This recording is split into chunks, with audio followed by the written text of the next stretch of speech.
ada unsur pasal 27B ayat 2 Undang-Undang ITE itu tidak terpenuhi, bahwa ini ada keliru menerapkan pasal, ya.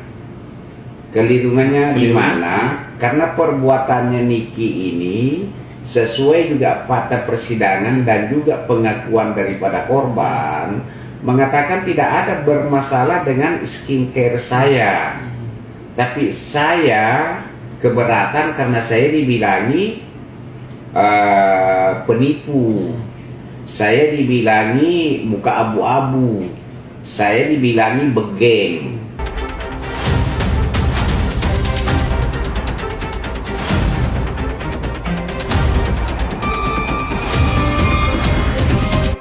Masalah harapan itu tentu sangat ya, tapi walaupun demikian kiranya perlu saya jelaskan ya terkait masalah tugas daripada pengacara ini. Pertama-tama tugas pengacara ini yang sama-sama kita pahami adalah penegakan hukum ya. Artinya apa? Kami dalam kasusnya Niki ini kami berusaha benar-benar mengkaji ya dan berusaha meluruskan hukum yang ada ya. Itu adalah tugas kami. Bukan berarti kami di sini selaku pengacaranya Niki melakukan pembelaan membabi buta. Ya, perlu kita memahami bahwa pengacara itu hanya membela hak hukum klien ya. Bukan berarti membela yang salah ya. Tidak seperti itu. Nah, kami ini kalau misalnya klien itu jelas memenuhi syarat pemidanaan, silakan dipidana. Karena memang itu adalah sanksi yang harus diterima. Nah, terkait kasusnya Niki ini, setelah kita kaji berulang-ulang dan bahkan kita melibatkan salah satu ahli yang memang dilibatkan dalam perumusan undang-undang ITE itu, dan kita ajak diskusi, ada dua hal pokok yang ditemukan ya. Pertama-tama, adanya para hakim yang menangani perkara ini mulai dari tingkat PN, PT sampai hakim kasasi ini ada keliru pertama-tama menilai unsur pasal ya. Nah, kalau salah menilai unsur pasal berarti unsur pasal itu tidak tepat. Nah, kalau tidak tepat artinya tidak terpenuhi satu ya. Nah, kalau kita mengacu ke hukumnya, dan ini sudah juga kita sampaikan mulai dari memori banding ya kan, memori kasasi, bahkan di dalam memori PK kita sampaikan bahwa ada unsur pasal 27B ayat 2 Undang-Undang ITE itu tidak terpenuhi ya. Nah, terus akibat hukum ketika salah satu unsur itu tidak terpenuhi. Nah, ketika kita mengacu kepada asas legalitas itu dikatakan bahwa apabila salah satu unsur pasal atau lebih daripada satu unsur pasal itu tidak terpenuhi, maka perbuatan itu bukanlah perbuatan pidana ya. Dan kedua, sebenarnya yang menjadi pembahasan kami juga, dan ini juga sudah disampaikan melalui memori PK juga ya, bahkan memori kasasi sebelumnya itu juga sudah disampaikan bahwa ini ada keliru menerapkan pasal ya.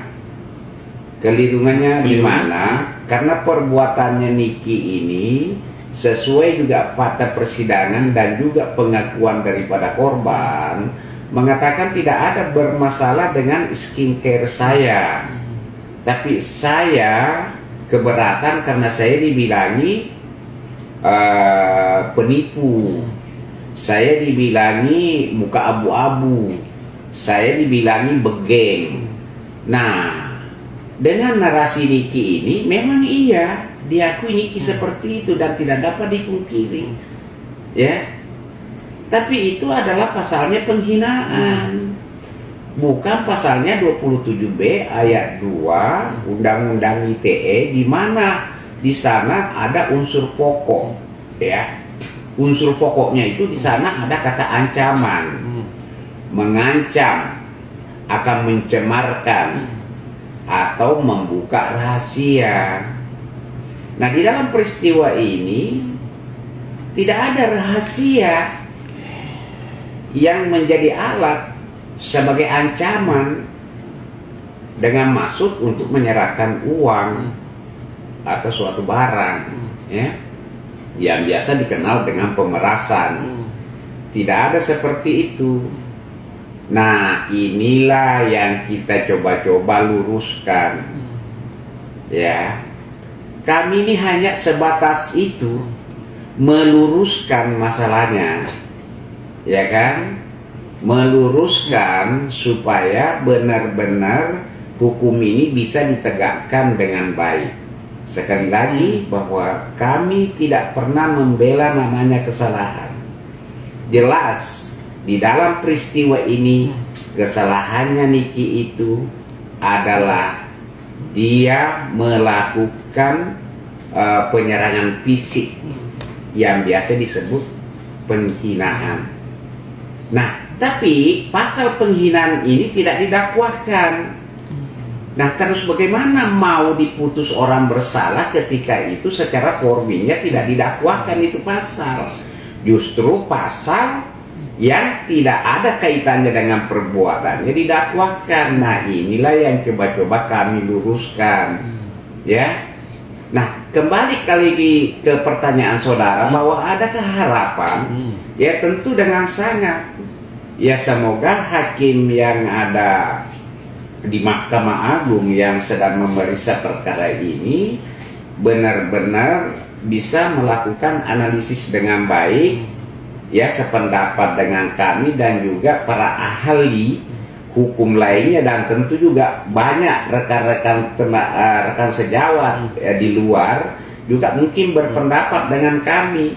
Harapannya kami semoga hakim yang memeriksa perkara ini benar-benar dibukakan hatinya, bisa melakukan analisis, karena kami yakin bahwa hakim ini sebenarnya adalah secara hukum dianggap bahwa orang yang paling paham hukum ini. Mungkin beliau lebih paham daripada kami, seperti itu. Nah, kembali lagi saya ingin menegaskan bahwa harapannya, yaitu kalau pertanyaannya ada harapan, sangat ada harapan, karena kita melihat peristiwanya, dan peristiwa ini coba-coba kita luruskan seperti apa tadi yang saya jelaskan. Ya, kembali lagi saya ingin menyampaikan bahwa pengacara itu adalah juga bagian dari penegak hukum, ya. Dan pengacara ini juga benar-benar melakukan penegakan hukum dan tidak memilih-milih. Ya, harapannya saya selaku pengacara, semoga para penegak hukum lainnya juga mulai dari kepolisian, kejaksaan, khususnya para hakim yang adalah pengambilan keputusan terakhir, benar-benar bisa melakukan penegakan hukum ini, khususnya hukum pidana, ya, karena ini kan berkaitan dengan hak asasi manusia. Ya, ketika misalnya orang ini dihukum ya tidak sesuai dengan ketentuan, ya tentu kan di sana ada kalimat kita menzalimi orang, ya. Jangan sampai nanti ada salah satu penegak hukum yang tiba-tiba ditangkap dan berteriak, kami dizalimi, kami dikriminalisasi, ya kan, seperti itu. Tapi apakah mereka ini tidak sadar bahwa selama dia melakukan penegakan hukum, berapa banyak orang yang dizalimi, ya kan? Berapa banyak air mata yang menetes, ya kan? Gitu loh. Nah, pada saat dia kena, dia akan mencari pengacara. Ya, itulah makanya pengacara ini disebut adalah suatu pekerjaan yang mulia, karena dia tidak akan memandang bulu siapapun dibela, ya kan? Oleh karena itu tadi harapannya, secerca harapan saya kepada para penegak hukum lainnya, mulai dari kepolisian, kejaksaan, hakim, ayolah marilah kita kerjasama untuk penegakan hukum ini untuk kebaikan masyarakat. Ya, janganlah ada kita menzalimi orang dan lain sebagainya. Karena Tuhan itu tidak tidur, ada perbuatan, ada balasan.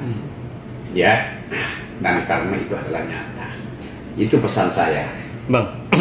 Bicara 17-an ya, kemarin 17-an Hari Kemerdekaan Republik Indonesia yang ke-81, bisa dibilang setiap warga binaan kan bisa dibilang dapat lah ya ibaratnya remisi. Ini kira-kira Niki dapat akumulasi remisi gak sih Bang? Terus dan bisa dibilang syarat-syarat remisi itu seperti apa sih Bang? Boleh dijelaskan nih Bang? Oh gitu. Jadi ini tentu ada syarat-syarat tertentu yang diatur tentang remisi ini ya. Biasanya itu ada 2 golongan ya. Memang ada golongan pidana maksudnya ya. Ada remisi itu dibagi 2, kemudian ada syarat-syarat tertentu. Kalau misalnya korupsi itu dia wajib misalnya melunasi semua uang pengganti dan lain-lain sebagainya baru dapat remisi. Kayak narkotika ini dia juga harus mengikuti rehabilitasi dan lain-lain sebagainya baru bisa mendapat remisi. Nah beda kalau misalnya kasus biasa. Kasus biasa ini sepanjang dia berperilaku baik itu syaratnya. Kemudian dia melakukan pembinaan dan tidak pernah melakukan pelanggaran disiplin, maka tentu punya hak ya untuk mendapatkan remisi. Nah, kembali ke masalah kita ini. Nah, kalau kita lihat bahwa selama ini kita tidak pernah kita lihat adanya pelanggaran ya. Nah, sekalipun juga dulu ada yang disebut melakukan pelanggaran mempergunakan HP pribadi yang dimana komunikasi dengan dokter Oki tapi telah ditelusuri ya dengan baik. Ternyata bahwa Niki ini berkomunikasi dengan Oki itu mempergunakan komunikasi memang disiapkan oleh atau fasilitas disiapkan oleh rutan ya. Nah kedua kemarin juga diduga bahwa ada lagi peristiwa di mana Niki ini diduga mempergunakan HP yang kan memposting satu cuitan yang berkaitan dengan mantan Jampitsus ini. Nah ternyata juga dilakukan penggeledahan kamarnya ya. Nah ternyata juga tidak ditemukan HP. Nah kemudian selanjutnya kami juga sudah melakukan klarifikasi melalui media bahwa itu tidak ada. Begitupun juga dari Kanwil, bahkan Kakawilnya sendiri turun tangan, dan juga dari kelapasnya juga atau lapasnya ya juga melakukan klarifikasi bahwa benar Niki tidak mempergunakan HP pribadi untuk melakukan cuitan itu, tapi cuitan itu dilakukan oleh adminnya ya, seperti itu. Nah kalau misalnya memang selama ini Niki ini tidak melakukan perbuatan-perbuatan yang memang menjadi syarat daripada remisi ini, ya tentu dia juga berhak untuk mendapatkan remisi seperti itu ya. Apalagi Niki ini kita tahu bersama bahwa dia ditunjuk sebagai duta komunikasi ya, mempromosikan bahwa di rutan itu ternyata ketika kita misalnya kangen dengan keluarga, rutan telah menyediakan komunikasi untuk berkomunikasi dengan keluarga seperti itu. Nah mungkin ada jam-jam tertentu ya, tapi itu kan menjadi kewenangan daripada rutan itu sendiri. Nah kembali lagi kalau pertanyaannya seperti itu, ada harapan ya, tentu semua kan diperlakukan sama sepanjang itu memenuhi syarat tadi itu. Bahkan koruptor pun juga boleh dia mendapatkan remisi sepanjang itu memenuhi syarat. Biasanya kalau koruptor itu dia harus membayar semua uang pengganti, denda atau apapun namanya itu, baru boleh diberi remisi. Itu adalah syarat, ya seperti itu. Bang, bisa berkelakuan baik kan bisa dibilang ya yang seperti abang bilang. Sebelumnya juga berapa minggu yang lalu Niki jadikan duta lah ya, duta Wartosus. Berarti kan bisa dibilang Niki sudah dipercaya dan juga bisa dibilang Niki berkelakuan baik.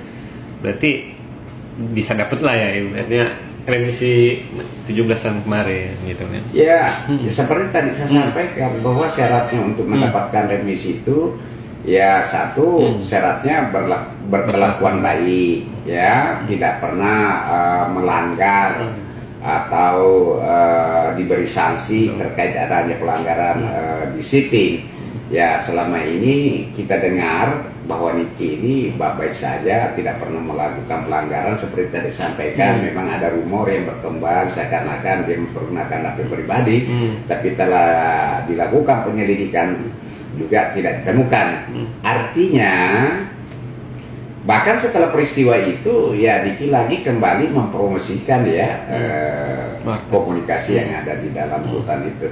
Artinya benar-benar Niki itu selaku warga binaan ya tentunya juga memiliki hak yang sama dengan yang lain, sepanjang itu tidak melakukan pelanggaran-pelanggaran yang memang menjadi syarat daripada remisi itu. Ya, saya yakin bahwa Niki juga mendapatkan remisi itu ya. Siap, mantap. Terima kasih.